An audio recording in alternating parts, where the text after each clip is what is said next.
And thank you so much, Anne, for sharing that reading with us. What do you think of Raphael's picture there, right? Isn't that something? That's how I felt when I was meditating for 10 days.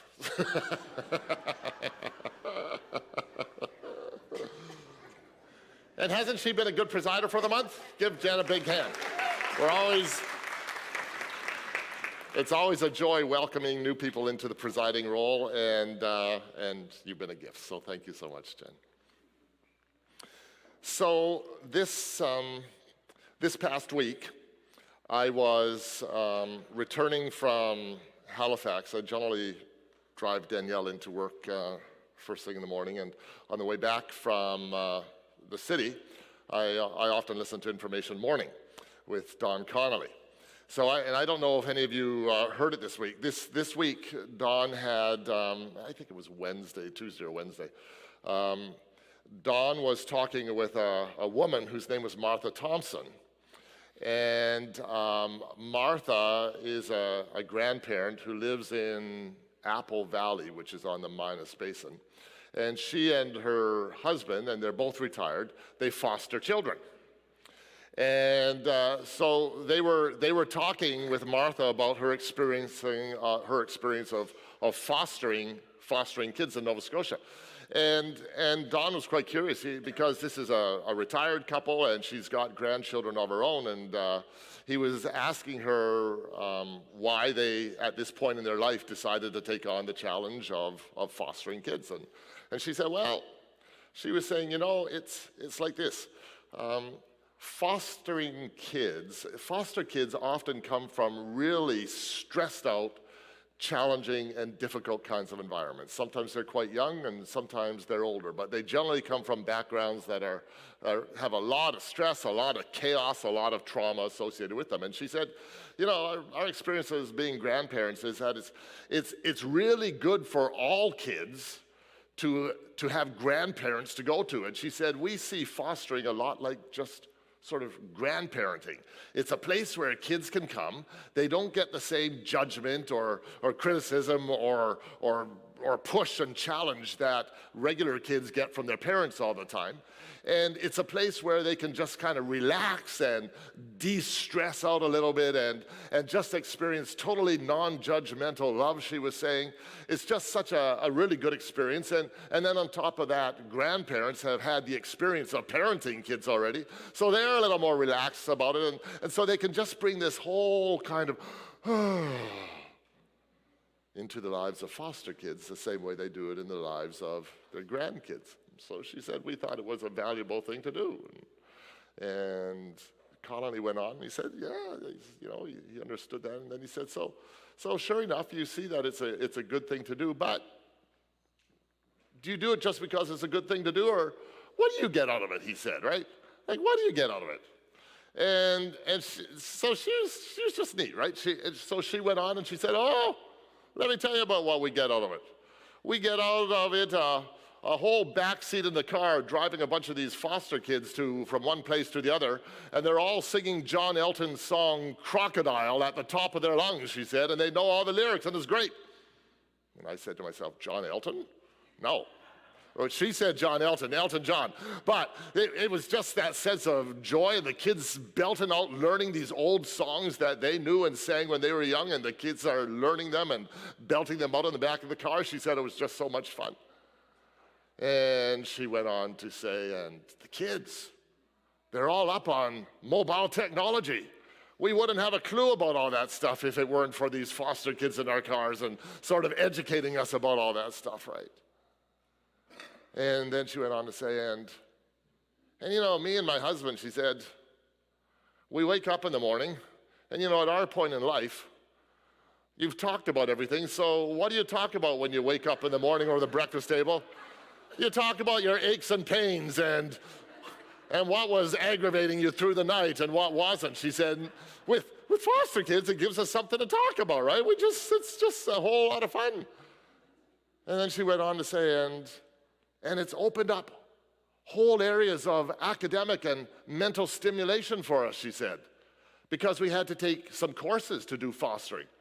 So we had to learn about the psychology of trauma. We had to learn about child development. We had to learn about all sorts of stuff, she said. It was just fascinating. She said it's been, without a doubt, as much a blessing for us as it's been for the kids that we fostered. And Connolly went on saying, he said, yeah, so do you stay in touch with the kids and whatnot? And she said, oh, yes, we constantly send them birthday cards. We track their progress throughout school. Some of them actually come back for repeat visits. It was one of those feel-good stories. And fostering is a huge need. It's a huge need in Nova Scotia. And I got thinking to myself, what a beautiful human being. What a simply lovely human being. There was this deep sense of, it's true what she said about being a grandparent versus being a parent.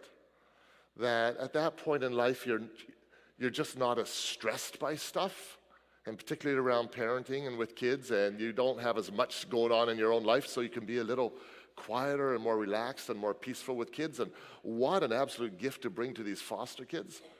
And you could sense that in her. There was just this kind of peacefulness and joy. You had this sense that here was a person who, when the foster kid went off the rails or did something haywire, this person wasn't going to blow up and lose it. They were just going to kind of roll with it. There was this lovely sense of compassion and give back. The other thing she said was, me and my husband at this point in our life, we have a little more time, we have a little bit more disposable money as well, she said, so it all just made sense for us.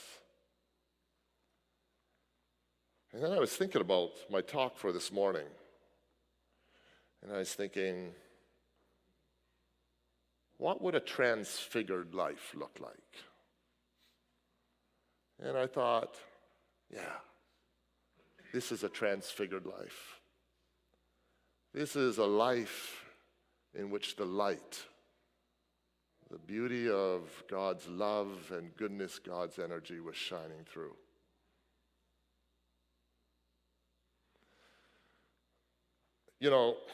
This is Transfiguration Sunday, the last Sunday before Lent. And it's always that.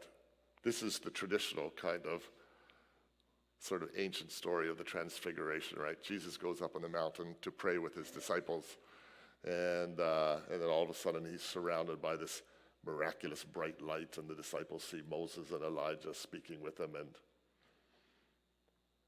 and the Bible is full of stories of Jesus and others who go away to pray and to be alone for periods of time, and miraculous experiences happen in that process. And I've shared with you over the last few weeks, even my own little experience of going away and praying for 10 days and something really wonderful happened, right? But the interesting thing is that these are all more or less stories that the biblical writers have used, and there may have been remarkable things that happened to Jesus, but these are basically stories for the biblical writers to try and convey to people what the real miracle was about Jesus. And what the scriptures consistently say, and even what my Vipassana teachers said as well, is that the truly spiritual life isn't about hankering after mystical experiences or remarkable experiences or any of that kind of stuff, even though sometimes that kind of stuff is real and can happen. The truly spiritual life, they say, is a life in which people learn to shine with the goodness, the caring, the equanimity and peace, and the love that we associate with the divine. The Apostle Paul says, and he's referring to speaking in tongues, which was kind of a semi-mystical experience in the early church. He says, I can speak with all the tongues of the human race, or even with the tongues of angels.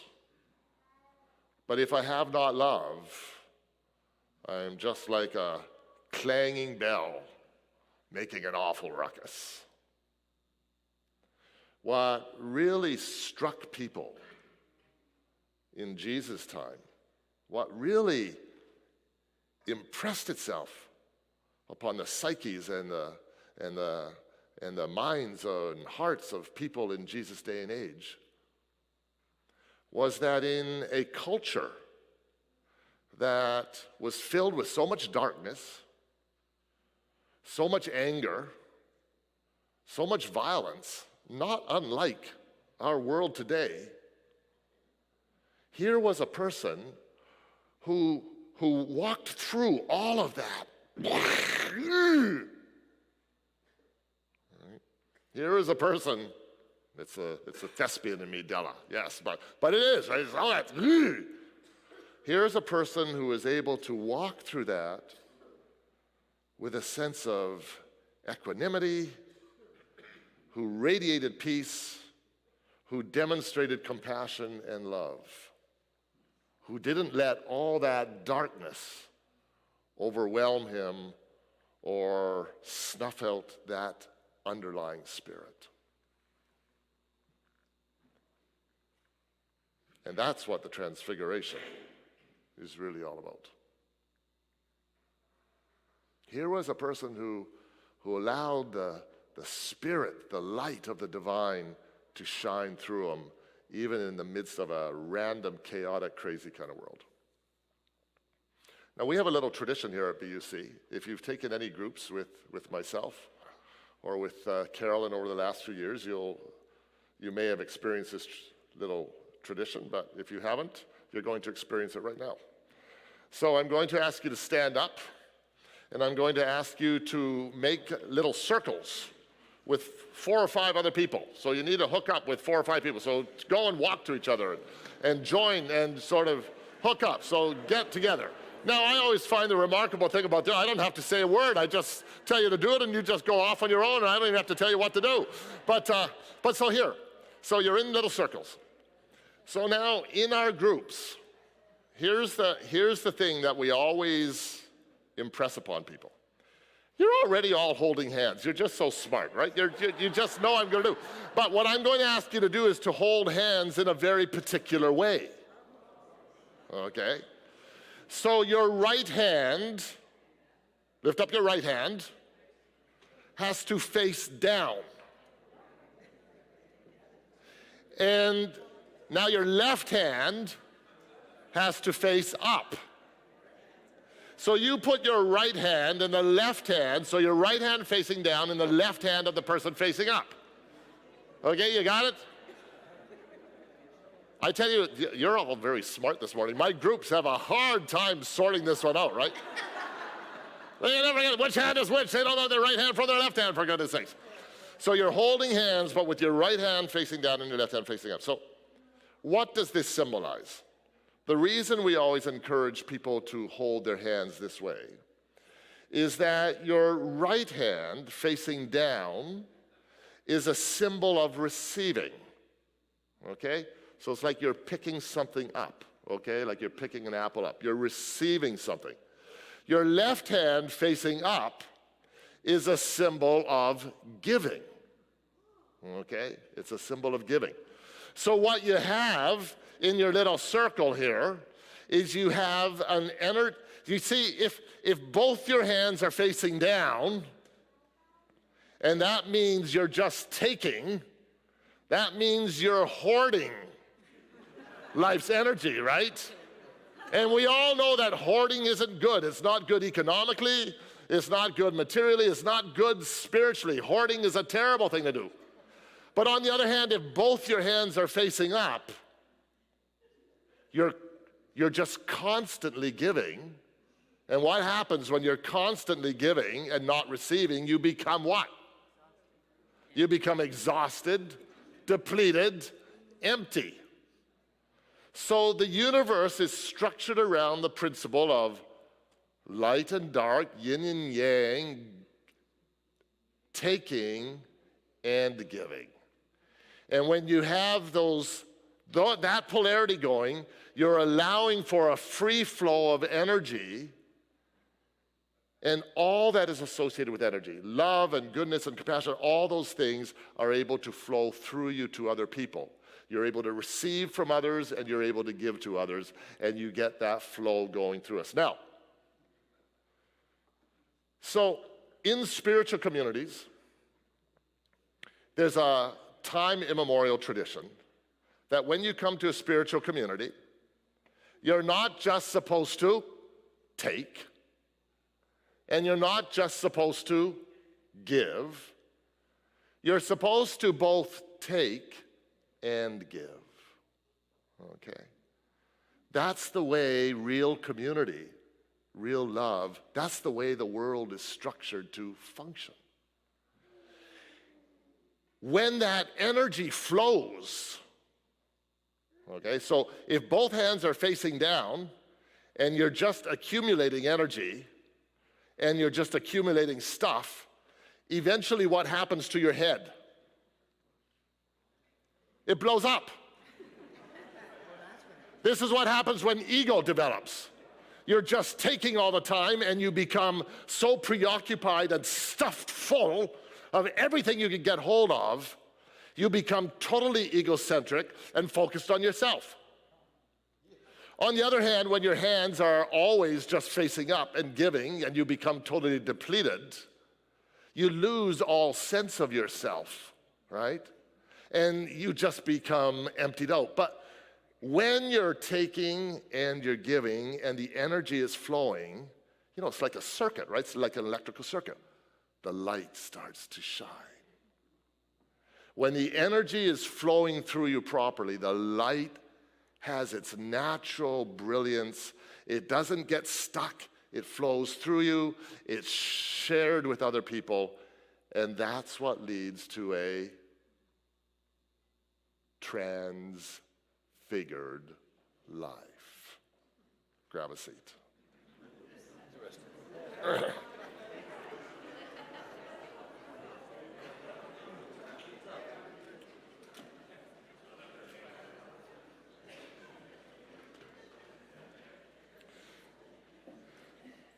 Martha Thompson was a beautiful example for me this past week of a transfigured life. Of a woman who recognized that, yes, we have an obligation and a responsibility and a natural desire, and it's just the way the world functions. I bet Martha Thompson, if some of you is in journalism, you go and send an email to Martha Thompson, tell her that this minister talked about her as a transfigured life. She would probably say, what? But she was a beautiful example of someone who got it, who understood that in the process of giving, she and her husband were also receiving so much. They were being so blessed. And as a result, their lives just shone. Their lives just shone with a loveliness, a goodness, a beauty in a world that is often, we just hear all that stuff. So, that's what Transfiguration is really all about. That's what the Gospels call us to, a transfigured life. Now, this evening, and so many of you get that, you know that. And you come to church and you know that. And it's one of the critical roles that churches play in our society is they encourage people to that process of both receiving but also giving. It's one of the blessings that church plays in a society. So tonight, as Val shared with you earlier on, we're having this opportunity for people to learn about opportunities to give to our community and through our community to the wider world. There's all sorts of opportunities for ministry, all sorts of opportunities for service, all sorts of opportunities for letting your light shine in the world. And in the process, you'll discover the very same thing. Jen, you told me this. What did you tell me this morning? Jen, go up to the mic and tell me exactly what you told me this morning about presiding. She has no idea what I'm asking her. So Jen, you told me about presiding. What did you tell me about presiding this morning? Well, I spoke to that a little bit just at the beginning too, but the value that I've received from this community as having had the opportunity to preside, I felt differently connected with BUC in a really nice way. So that the give or the take was almost greater than the give. Yeah, cool. For sure. Awesome. So, come and join us tonight. Many of you are already so involved and engaged, and you get it already. But if there are ways in which you'd like to learn to grow or be able to contribute in different ways, come out to this opportunity tonight. But in the larger perspective, as you go into your daily life, just remember that little practical example. Right hand down, left hand up. And remember that only when our lives are structured around that process does the light really shine through us. And we become blessed, and we become a blessing. So be it. Namaste. The rising sun of joy and justice lights the way that leads to peace. Let's do that again. The rising sun of joy and justice lights the way that leads to peace. Now it's your turn. The rising sun of joy and justice lights the way that leads to peace. Good stuff. The next phrase sounds like this. As the day descends from heaven, so does love that sets us free. Let's try that. As the day descends from heaven, so does love that sets us free. Beautiful. We sing it enough, I think you'll catch on very easily. And on the verses, Anne, if you go to the next one, you'll see one, I'll be the one, and you'll be the all. So I'll sing that line. God raises up a child to save, and we all sing, bless the Lord, bless the Lord. Try that. Bless the Lord, bless the Lord. I sing a little more. Promises safety from hatred's hand, and we sing, bless the Lord who sets us free. Try that second one. Bless the Lord who sets us free. Awesome, there's your lesson. You didn't know you were going to get calisthenics today, but I'm going to invite you to rise, because singing standing is better singing. Rise as you are able. Off we go.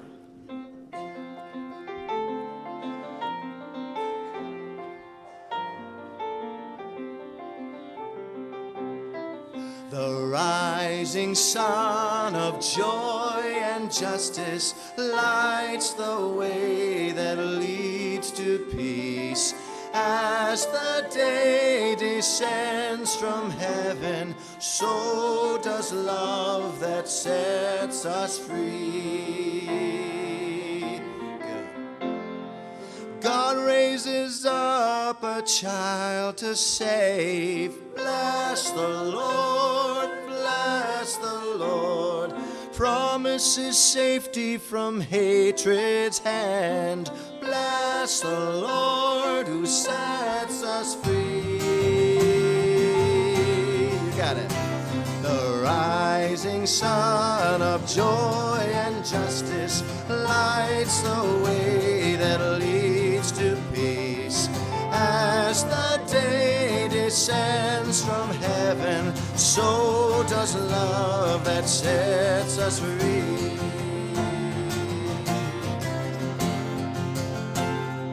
God renews the covenant,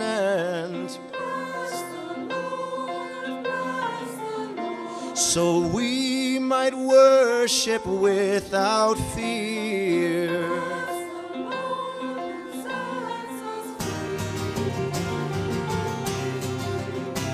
The rising sun of joy and justice lights the way that leads to peace. As the day descends from heaven, so does love that sets us free. You, my child, prepare God's way. Tell of God's freedom and mercy.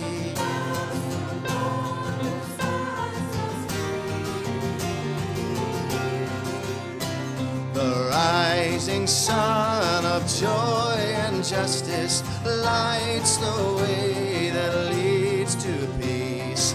As the day descends from heaven, so does love that sets us free.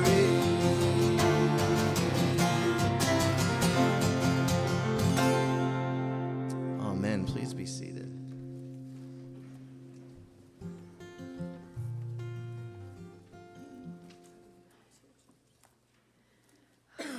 Let us pray. In your wisdom, Creator, you gave all things balance. And we know that there's no light without darkness. And we know that there's gifts in every struggle. And there's joy and love received when we give of ourselves in Jesus' name. Help us to trust this week in the natural flow of the universe, to lead with love and compassion, knowing that what we give, we will receive in perfect balance. Help us to recognize that true abundance is having exactly enough of what we need, nothing more and nothing less in your balanced creation. Amen. Hymn is one of our great hymns of service. Here I am, Lord.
I invite you to take this light with you throughout the week and hope that it gives you the courage and strength to find connection in your community.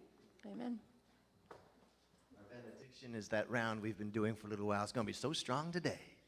Go. So if you're new to this thing, closest to windows, group 1 with these folks. If you're closest to aisle, group 2. If you're closest to this aisle, with these 3, right? And then if you're closest to windows, with these 3. Go now in peace. 3. Go now in peace. Go now in peace. May the love of God surround you everywhere, everywhere you may go. All together again. Go now.